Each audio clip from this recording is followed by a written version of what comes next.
je suis aussi, et c'est pour ça que je commence par là, depuis ma retraite il y a 5 ans, au board, au conseil d'administration d'une grande ONG internationale qui s'appelle Non-Violent Peace Force, force de paix non violente, qui fait de l'intervention civile de paix, je vais y venir, dans les zones de conflit.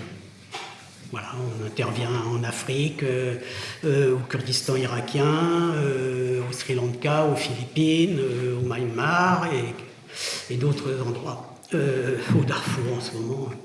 Et à cause de cette position que j'ai dans cette ONG,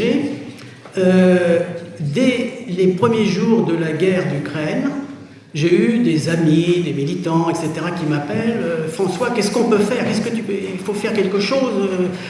Alors, je leur ai dit, déjà l'intervention civile de paix, ça ne se fait pas comme ça. Et je ne savais pas ce qu'il fallait faire. Mais j'étais un peu interrogé par cette question et j'en suis venu à essayer de dire que tout ce que je fais, mes convictions sur les méthodes non violentes, etc., et leur efficacité, il fallait oser les confronter au conflit ukrainien. C'est ce que j'essaye de faire et que j'ai fait dans l'article qui paraîtra prochainement. Et c'est ce que je vais résumer ici. Pour ce faire, j'ai pris les 3 principales méthodes non violentes.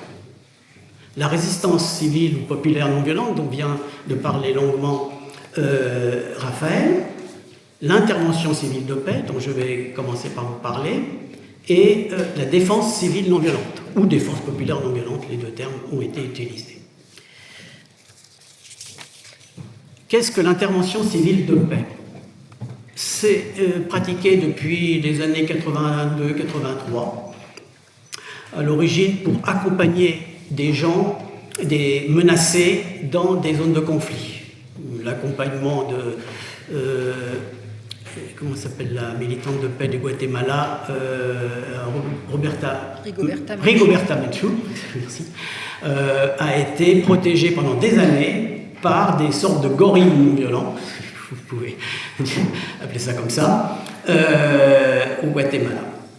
Peu à peu, ça s'est développé, il y a eu des recherches, ça s'est fait dans beaucoup d'endroits. Aujourd'hui, c'est une méthode qui est assez bien normalisée, et je la résumerai en 3 principes.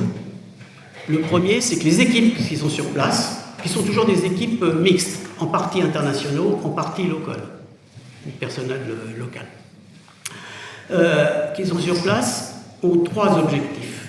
Le premier, c'est d'être non violent et de le montrer. C'est-à-dire qu'ils vont partout en montrant qu'ils n'ont pas d'armes, même si c'est pour aller rencontrer des milices ou des forces armées. La seconde, c'est qu'ils ne prennent jamais parti dans le conflit, ni d'un côté, ni de l'autre, même si parfois c'est difficile, parce que parfois on a envie de donner raison à l'un ou à l'autre. La troisième, c'est qu'ils n'interviennent pas vraiment eux-mêmes, mais laissent la priorité aux acteurs locaux. Ils sont là pour protéger, pas pour agir. Même si de temps en temps, leur forme de protection et leur action présente sur place ont des effets sur le conflit, bien évidemment, et sur l'évolution du conflit. Cette forme d'intervention, on appelle ça en France l'intervention civile de paix. Dans le monde anglo-saxon, on parle de UCP, Unarmed Civil Protection. Alors le fait de parler de protection passe bien à l'ONU, etc. Mais ça va au-delà de la protection dans les faits. Et ça a même été, depuis 2015, reconnu par le Conseil de sécurité, qui par exemple a confié récemment une mission à l'organisation où je suis un des responsables, une mission de paix au Darfour, voilà, qui est en difficulté actuellement. C'est pas toujours facile. Et bien évidemment, en mars, dès le début mars 2021, après le début de la guerre, enfin l'invasion russe, notre organisation s'est penchée sur le problème de l'Ukraine Et on a décidé d'envoyer une première mission légère sur place, qui a enquêté, pris des contacts, etc. Parce qu'on n'avait pas beaucoup de contacts en Ukraine. On en avait quelques-uns. Qui a donné vu qu'il y avait des choses possibles à faire. Une deuxième mission beaucoup plus importante de 2 mois a permis de préciser les formes d'action qu'on pouvait faire, de protection des réfugiés, des gens qui ont des problèmes de papier, etc. Enfin, c'est multiple, puis chaque cas est différent. Et à partir d'octobre, nous avons eu des financements internationaux pour lancer une équipe. Et depuis le mois de janvier, on a 25 personnes sur place qui sont réparties entre Kharkiv et Odessa, avec des petites équipes de 4-5 personnes mobiles qui se déplacent parfois très près de la ligne de front. Notamment, on est assez souvent à Kherson. C'est petit, mais là, les témoignages que j'ai, etc., montrent que c'est très apprécié, que c'est la première fois que notre directrice nous disait, là, il y a 1 mois, c'est la première fois qu'on est contacté par les donneurs, ce qu'on appelle les donneurs, c'est-à-dire ça peut être l'ONU, l'Europe, des fondations, etc., qui nous demandent, alors en général, c'est nous qui allons les voir pour leur demander d'argent pour nos missions, et que là, ils viennent nous voir. Il y a le gouvernement anglais qui vient de nous contacter. Alors, je ne sais pas où ça va aboutir, mais c'est sûr qu'à la fin de l'année, il y aura entre 50 et 100 personnes dans nos équipes. Et elles sont là, par exemple, la mission qu'on a pour l'instant des 25, elle est pour 2 ans. Je ne sais pas quand il y aura un cessez-le-feu ou un accord de paix, mais il est évident que ces équipes qui peu à peu vont prendre de la place, vont comprendre, connaître tout ce qui se passe, être appréciées et pour ce qu'elles sont, vont être utiles non seulement avant un cessez-le-feu, mais après pour un accord de paix. Il y a plusieurs endroits, par exemple aux Philippines, où on est associé au monitoring de l'accord de paix des Philippines dans l'île de Mindanao. Voilà, c'est un élément où on a montré que même dans une zone difficile comme l'Ukraine, on peut intervenir de façon non violente, au moins dans ce sens de protection de la population. Bien évidemment, l'une de nos actions, c'est aussi de former les équipes locales, de former, savoir qu'au niveau humanitaire, il n'y a pas beaucoup d'interventions, de grandes organisations humanitaires sur place. Tout le soutien, santé, nourriture, etc., est fait par des équipes locales, parfois improvisées. Et on forme ces équipes à se protéger. C'était une des analyses qu'on avait faites dans nos missions du printemps dernier, que en fait le besoin il était là, il n'y avait pas beaucoup d'équipes locales on va dire d'humanitaire, santé, nourriture pour faire vite, manquaient complètement de protection. Voilà pour ce qui est de l'intervention civile de paix. Deuxième méthode non violente, la résistance civile non violente. Alors, je ne vais pas la redécrire, puisque Raphaël a fait une excellente et détaillée explication de ce que c'était. Peut-être que même certains d'entre vous ne savent pas qu'il y a beaucoup de résistance civile non violente actuellement en Ukraine. Un chercheur, par exemple, de Barcelone, de Novak, de l'Université de Barcelone, Philippe Dassa Serra, à qui je dois beaucoup d'ailleurs pour ce que je vous dis aujourd'hui, a fait une première mission, il en fait une deuxième actuellement, où il a recensé rien qu'entre mars et juin 2022 plus de 250 actions de résistance civile en Ukraine.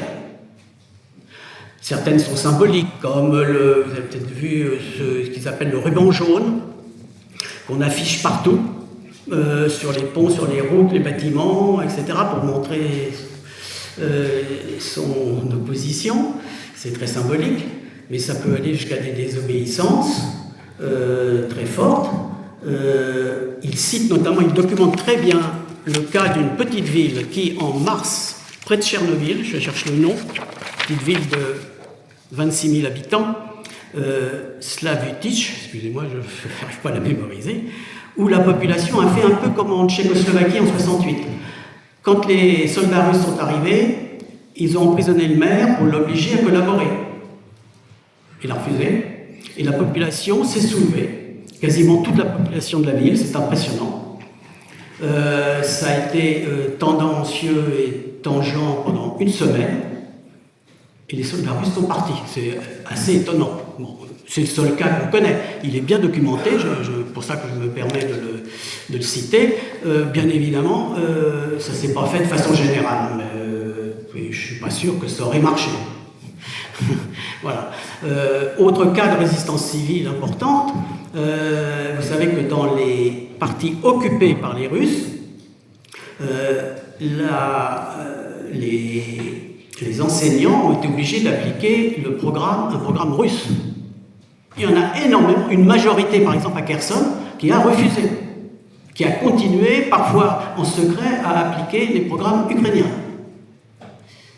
Autre cas aussi qu'on me donne plusieurs fois, c'est le cas des employés du chemin de fer, qui, à chaque fois qu'il y a eu des problèmes pour aller aider les réfugiés à se rapatrier du bon côté de la frontière, de la ligne de front, qui sont quotidiennement mis des trains qui roulaient très doucement, compte tenu des raisons de sécurité, pour évacuer les réfugiés. Et ils prenaient des risques. C'est totalement non violent. C'est-à-dire que ces résistances sont très nombreuses. Il y a le cas aussi, je vois Humbert, de la résistance, très souvent un côté culturel. Des artistes, les musées, les personnels, directeurs de musées qui ont pris des risques pour protéger la culture ukrainienne, etc., etc. Et bien évidemment, toute cette forme de résistance fait partie prenante de la motivation de la population à résister, à soutenir la résistance armée. Les Ukrainiens ne font pas de différence entre les deux, hein. Un petit peu comme en France, en 42-43, on ne faisait pas de différence. Alors, qu'est-ce qui se passe? Pourquoi on ne le sait pas? Parce que c'est totalement invisibilisé. Parfois, on a un petit truc, mais elle est beaucoup plus importante qu'on le croit. Elle est invisibilisée, tout simplement, parce qu'elle ne rentre pas dans une stratégie de l'État actuel ukrainien. Volodymyr n'a pas mis ça dans sa stratégie. Les pays qui soutiennent l'Europe, les États-Unis, etc., ne regardent pas ce qui se passe là. Elle est invisibilisée. C'est dommage. Parce que ça fait partie de la résistance du peuple ukrainien. Il n'y a aucun doute. Le troisième point, c'est la défense civile non violente. On dit plutôt défense civile non violente maintenant. Alors, ça n'existe pas en Ukraine et ça n'existe pratiquement nulle part. C'est une forme de résistance civile non violente, mais organisée, préparée, anticipée par un État en vue de résister à une invasion ou une soumission culturelle, etc. Un État ou un pouvoir politique. Je ne connais pas de cas vraiment typiques. On peut citer deux cas qui donnent un exemple. C'est le cas du Kosovo dans les années 90, où l'administration parallèle de Rugova a organisé une forme de défense civile non violente pour dissuader les Serbes de venir les envahir. Jusqu'en 1998, je ne sais plus la date exacte, ça a marché. Les Serbes n'ont pas envahi. La dissuasion de la défense civile non violente de Rugova a fonctionné. Très récemment, grâce à Humbert, que je cite, qui est ici, elle m'a envoyé le cas de la Lituanie, qui, au moment un peu avant et un peu après l'effondrement de l'URSS, a organisé une forme de défense civile non violente face au risque d'invasion russe.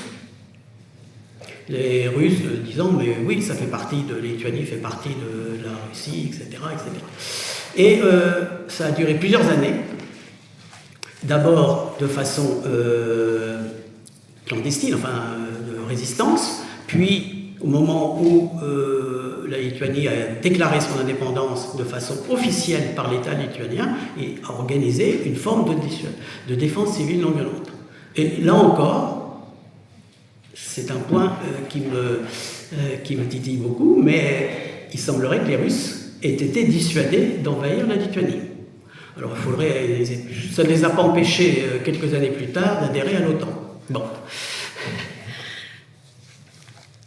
Cette réflexion sur la défense civile non violente date en France des années 70 et en 1983. Le ministre Charles Hernu, ministre de la Défense, très pro-dissuasion nucléaire d'ailleurs, mais qui avait des contacts avec nous, notamment avec Jean-Marie Muller, l'un de nos grands théoriciens de la non-violence en France, qui est décédé, nous a demandé d'étudier l'apport possible de la non-violence, la stratégie non-violente, à la stratégie de défense de la France. C'était intéressant. Il y a eu un livre, une étude qui est sortie, qui a été ensuite mise en livre, qui a été appelée La dissuasion civile, et qui a été le début d'une réflexion sur la dissuasion civile en France.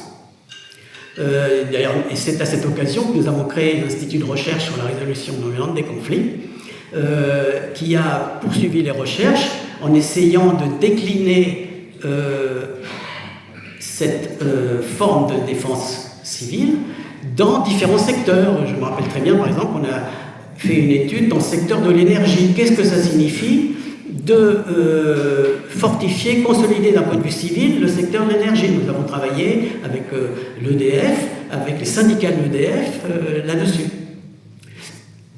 Il y en a eu d'autres cas faits. Et on a commencé à travailler là-dessus.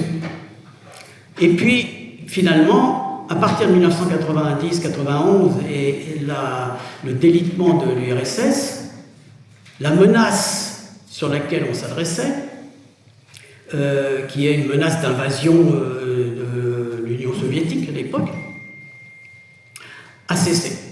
Et pendant au moins 10 ans, plus personne ne pensait que cette menace avait un sens. Je pense pour ceux qui ont connu. Et nous-mêmes, on a dit c'est plus la peine de travailler là-dessus. Et on a arrêté. Il n'y avait pas que les Français qui travaillaient là-dessus. Il y avait les Allemands, les Anglais, etc. On a même organisé un grand colloque à Strasbourg sur le thème. Et ce qui se passe aujourd'hui, c'est que d'un seul coup, avec l'Ukraine, la menace telle qu'elle était pensée un peu différemment, mais à l'époque revient. Il y a une menace d'invasion, de soumission culturelle et démocratique, etc. Et qu'il serait temps de reprendre des recherches sur ce thème.